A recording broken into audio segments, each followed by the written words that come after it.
Hello everybody and welcome to another ranking video or tier list video. Today I'm ranking the whole Rebel faction, the second largest faction in the game behind Scoundrels. Just as a side note up front, the day I'm recording this I just passed 1,000 subscribers, so I want to thank everyone that helped make that happen and subscribed. It's definitely a great feeling, and I didn't think I'd get to 1,000 subscribers on this channel at all, let alone in less than 4 months. So I'm really appreciative to everyone that did that for me. So to start with this tier list, just a note up front is it's ranked within the faction itself, so in relation to each other. So the best are S tier, the worst are F tier.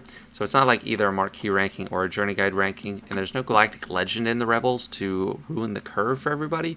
So we're going to see some non-galactic legend characters in S tier, unlike Jedi or Sith where there aren't many to speak of there. So first up we got Admiral Akbar, and he is mid C tier for me.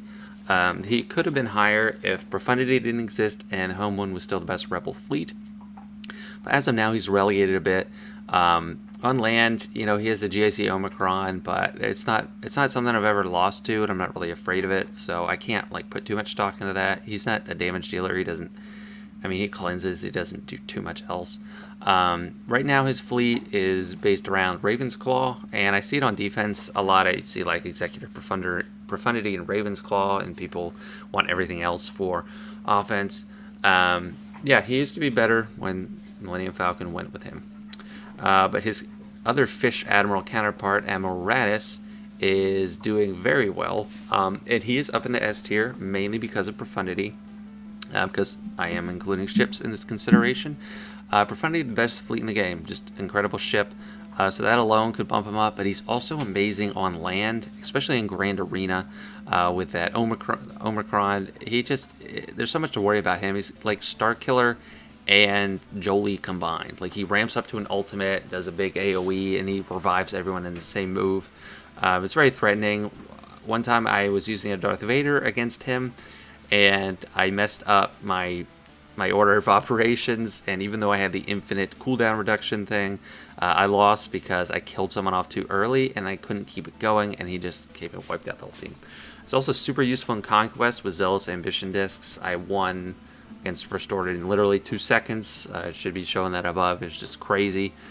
He was fast enough they didn't get a turn. I made mine really fast, so he's great. He gets hold for me time to time. He used to get more holds for me in GAC, but now people kind of know what's going on. Next up, we got Ahsoka Tano Fulcrum, and I don't have her geared up at all, but she's useful in territory wars, can solo some teams, so that's what bumps her up. With that Whirlwind, she's a single target damage dealer, doesn't have AoEs, but I don't value territory war as much as GAC, and most people know that if they watch this channel, so I can't bump her much higher than B, but that's a decent spot for her, I believe. Next up we got Baze Malbus, and he is mid D tier. He's okay, he's a tank, he taunts, I think he pre-taunts. He has a Dispel, usually he goes with Radis, sometimes he could go with Mon Mothma if people just have him and don't have the optimal lineup. He's okay, he escapes F tier in his D tier. Next up we got Biggs Darklighter, and he is bottom of C tier for me. The most utility about him is his ship. It's pretty good, like Admiral Akbar, he was more useful before Profundity, but it's still a good ship. Amazing beginner ships. Definitely focus on that if you're a newer character. And on the ground, he has a pretty useful ability. He gains 100% turn meter when he's critically hit or he's hit by an Empire enemy. So it's useful in like Conquest or something if you're going specifics. But at the top level, he's not very useful for me currently on the ground. Next up, we've got Piston. And Piston, like the others in his row, he's C tier, and he used to be better because of fleets. But his ship is still decent. It's good with Home One still, even without a Millennium Falcon. They can do some stuff. He gets slotted on ground with Radis most of the time, and what he's most useful for is that Frenzy ability, where he's getting Frenzy. He was the first one to have Frenzy in the game, I believe, because the buff is explained in his kit. Yeah, I mean, he keeps the turn meter train going if he's in a Mon Mothma team, and if Cara Dune leaves Mon Mothma for Sanistaros, he might be the replacement.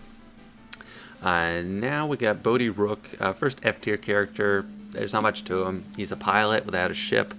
That's his whole identity in Rogue One, but he's pretty useless. You should read his kit sometime. I'm not going to go into it because there's so many Rebel characters, but he's not good. Next up, got C-3PO, another S-tier character. And I put him just below Radis because of profundity, and then also because, yeah, I mean, I just think Radis is better overall. But C-3PO is very flexible with either Rebels, Galactic Republic, or Resistance. Mainly Rebels first, then Galactic Republic. He goes great with Padme. Even when JMK came out before Cat, a lot of people were using him with the JMK squad. Calling people to assist, granting translation, inflicting confuse, it's all very useful. Resetting cooldowns is very handy, and he's one of the irreplaceable raid characters since he doesn't damage the raid boss and he does so much to boost his team. Great character, S tier. Next on my list is Captain Han Solo, and he escapes D tier because of Sana Starros. He may have newfound use with her. I have a Relic 3 just for, was it Jedi Knight Luke or Jedi Master Luke? I forget, but I have him up at that level for that. I never get use out of him. But he's like a little Jolie in training. He can bring someone back that's a rebel. Or I think he can bring anyone back, but if they're a rebel, they actually get healed a bit. So he has some use in that team. He can do a little bit of damage. Not super crazy, but he does escape D tier because of that team now. Speaking of Sana Starros, we got Cara Dune, and she is a shoo-in for that team, being a scoundrel and a rebel and a great tank. She's constantly going to be using her AoE, reducing turn meter, and then if they're Empire, stunning them. So very good for her. She comes back, she revives of her own accord if she has potency up, doesn't need any outside help. The thing I dislike about her most is her animations are slow on her basic. So on a Mon Mothma team, it's really annoying, especially if I take the wrong team against a Mon Mothma team and then they're beating me. I just have to sit there and watch her walk up and just shoot over and over and over again. Kind of annoying. But yeah, she is high B tier. I don't think I could squeeze her up higher than that, but she's definitely a solid character. Next, we got Cassian, and he is lower C tier. I would say he's better than Biggs and Captain Han Solo, but he's not that great. I mean, he's a pilot for a ship that's a niche reinforcement. It's very good, but it's only good because of its mechanics. So it's like building him up a lot doesn't matter a whole ton. And I know I have him a Relic 8 because of profundity, so I do put him with Radis, but I've heard people advise against it. It doesn't do a ton of damage, except in Conquest with Zealous Ambition. And he inflicts a lot of debuffs, which is kind of nice, but he's not that great. Lower C tier.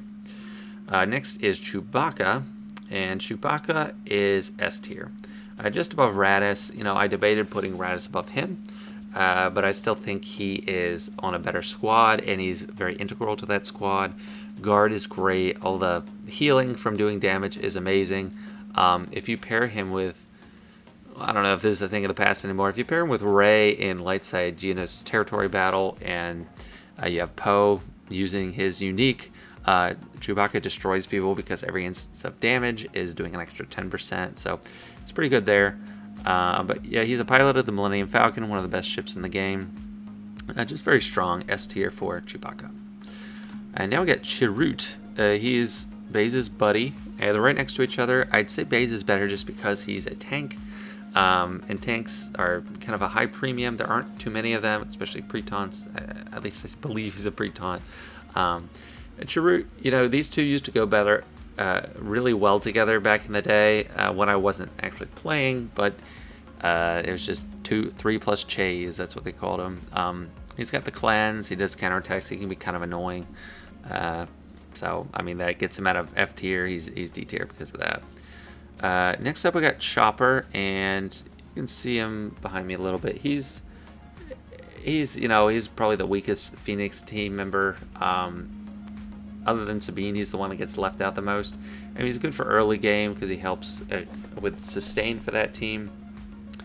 But he doesn't have much pushing him up. So he escapes F tier, but he's just bottom of D tier. I don't know. I did enjoy using Chopper when I was a newer player.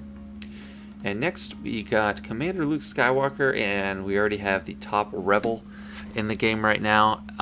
He does so much for his team. He was one of the first characters with 6 abilities, I think. Removes turn meter, grants turn meter to his whole team.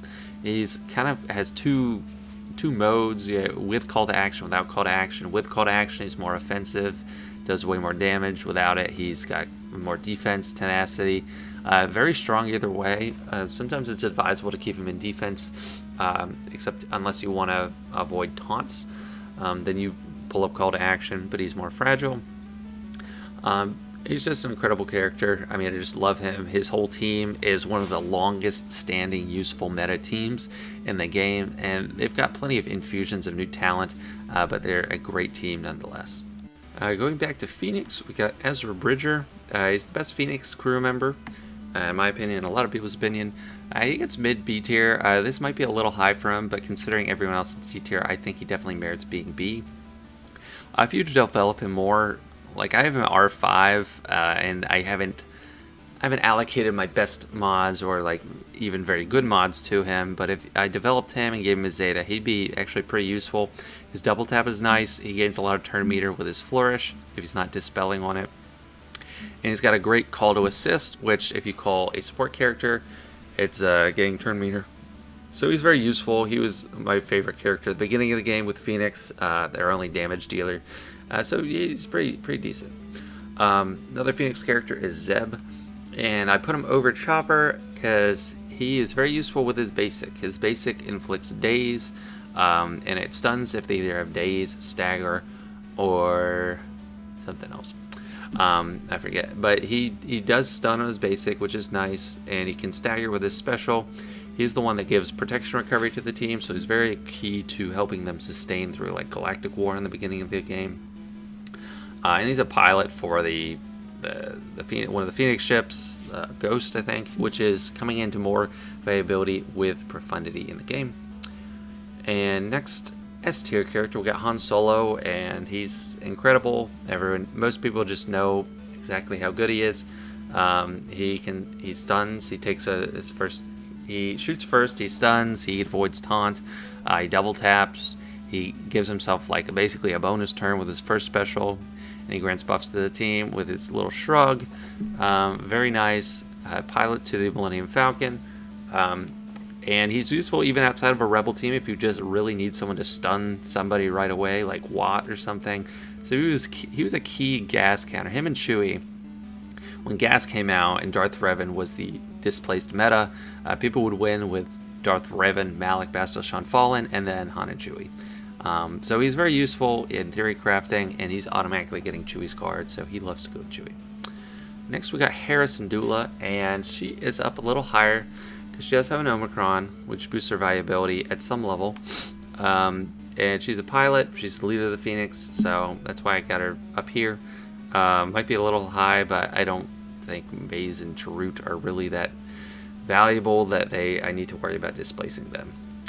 Don't have too much to say about her, but she she can revive her team if she gives them the special buff, call to assist, stuff like that, inflict and expose.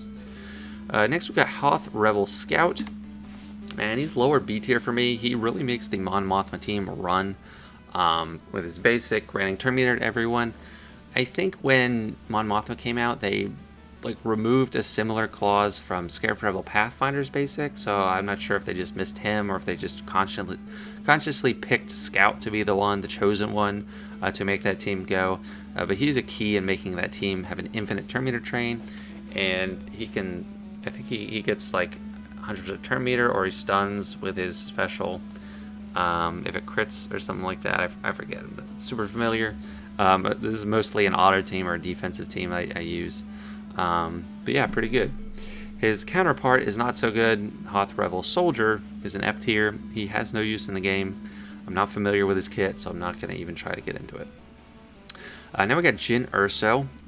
She is mid B tier. She is key in that Radis lineup. Unlike Cassian, she's like the one irreplaceable character. You got Radis, her, a tank, and then some others, whoever you have available. She stays alive as long as Radis is alive, and she has some extra stuff for her team, like makes them immune to some debuffs or something. Got to check on that. Okay, it's buff immunity. She makes her team immune to buff immunity. She's also got a Territory War Omicron, so she's got some good use for her. That's what merits her getting bumped up to B tier, and she's also a pilot on Cassian's U-Wing. Next we got K2SO, the last member of that ship, the U-Wing. He's probably the better tank to use on a Radis Rogue One team because he does counter, and that can proc a bunch of exposes. Like I think he one-shot my 3PO and Chewie just from doing a basic because he had so many exposes from attacking once. Yeah, he's probably better than Scarif Rebel Pathfinder, but I use Scarif Rebel Pathfinder because I was forced to relic him up for Biston's ship. And K2SO is not really developed at all for me, and I got to be selective with my resources. So mid C tier for him. Next up, we got Kanan Jarrus, and he's high C tier because it's Jedi tag and he's a tank. My guild leader loves Kanan and Ezra. He swears that they're very good, but to me, they're not worth the resources right now. However, the fact that he is a Jedi would, if I had to gear him up, it would make me not regret it much. He taunts, he inflicts offense down on his basic, so some decent stuff there, and he's recovering when he gets hit with debuffs, so he makes Phoenix really annoying to deal with in Conquest or anything else you might face him with in PvE. Next, we got Kyle Katarn. He's our first A tier character. Mid A tier, he took the Mon Mothma team to its next level with getting extra turn meter at the beginning and can really get the train going. And he's the big single hit damage dealer on the team. He also does AoEs, and his special debuff is very nice. It's kind of like Daze combined with Shock. I think they can't recover protection, they can't attack out of turn, and they might not be able to gain bonus turn meter. I'm not entirely sure, but he's great. He really ramps up his damage. One time in 3v3, I took the wrong Iden comp in, and it almost timed out, but then he just one-shotted my Death Trooper. It was like 175,000 or something. It was a huge hit, so definitely don't leave him alone. He's going to ramp up a lot with his special buffs. Next, Lando. He's top of D tier. He gets bumped a little bit because of Son of Staros. Is he a scoundrel? I think he's a scoundrel and a rebel. But he's got the AoE, so that builds up. Yeah, he's definitely a scoundrel, right? I mean, he's not great on his own, so his AoE is basically all there is to say about him, and he goes with Son of Staros. Next up, we got Lobot, and Lobot is an F tier character. He edges out these other two because he's at least got some viability with droids. I said in the day one ranking list, he always reminds me of Urzatron because Urzatron loved him, and I always thought it was funny watching him try to make use of him. Definitely a very bad character though. Next up, we got Farm Boy Luke, and he's top of the S tier just because he's got a F tier because he has a stun, which is something. His lead used to get used with Nest because of extra tenacity. Don't really need that anymore. And he helps you unlock CLS, so he has something to him. And in the current Conquest, you need him to stay alive. So he is very bad. Does not deserve to get out of F tier. Unless they change him, maybe he'll be the pilot for a Red 5 if it comes out, I don't know. Next we got Mon Mothma, and she's another A tier character. She created an entire new team when she came out. They invented a new faction for her, and it is pretty good if you use it right. Mon Mothma, I think, is better as an offensive tool if you have them modded correctly. I do not. But they can take out some good stuff. They were a cleanup Lord Vader team when he didn't have the when he couldn't do his AoE constantly, so maybe that will be the case soon again. But she's very annoying to deal with. She can revive someone on her team. She makes everyone assist all the time, obviously. And she calls a summon, and they kind of learned from Geobrood Alpha, and they made that summon only viable if the whole team is Rebel. Yeah, she's a great character, A tier. Her team can definitely get way better. They just need a little bit of a boost, maybe an extra character or maybe another Datacron will make her better in the future, but very good. Obi-Wan Kenobi, the original Obi-Wan in the game. He's great. He removes turn meter from the whole enemy team, inflicts ability block, and then he grants buffs to his team. When he dies, he can taunt. He didn't used to be able to taunt. There's actually a video when CLS got his kit reveal, I think. Arnold T101 was reading it and reacting to it, and there was like a little GIF where it showed old Ben with a taunt, and he kind of like freaked out about it. It was kind of funny. I might try to find that. But yeah, he's good. He taunts. His turn meter removal is is probably the best thing about him. His basic is unavoidable and inflicts evasion down, so he got used in Conquest when that was a feat. Next up we got Pow.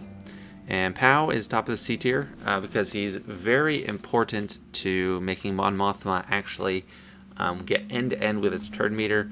His special gives a lot of turn meter to the whole team, and then he's reducing its cooldowns when Rebel allies do a basic attack, but it gives everyone offense up and 40% turn meter, which is very crucial to the team actually going through. So that's mainly his whole deal. Like, he doesn't do anything else other than the Mon Mothma team. Next up, we got Princess Leia, and Princess Leia has an Omicron, but I don't know. I don't think it's worth applying to her, and she's just okay. She's single target damage. She can ramp up if there's, you know, a lot of boost to her because she does double and triple taps. And she stays under stealth. A lot of people want a Galactic Legend Leia, but Princess Leia, this version, is not much to speak of at this time. Getting towards the end of the slideshow, we got R2-D2 next, and he is A tier. I have newfound respect for him in the new territory battle because his passive cleanse is very useful on a team on Tatooine. In Phase 3, everyone's got to be R7, and he's a requirement R7, so he does work. And I just used him with a raid team, and his cleanse is just letting people stay alive once they critically hit, and they cleanse themselves of those dots, and then the enemy force just dies over time slowly, and you just keep them alive with Rey. Could work with someone else, but you really need a lot of sustain to keep you alive. And I also used him in 3v3 along with Jedi Master Kenobi and Kat to take out a Rey, Ben, JTAR team. And it was very, very important how I used him. I mean, he helped keep Kat safe from Whirlwind, and actually in the end, his AoE left burning, and then Rey just died from burning, which is funny because you don't usually see a Galactic Legend die from percent damage health effects because it's reduced. Yeah, he stat shares. He has stun on the basic.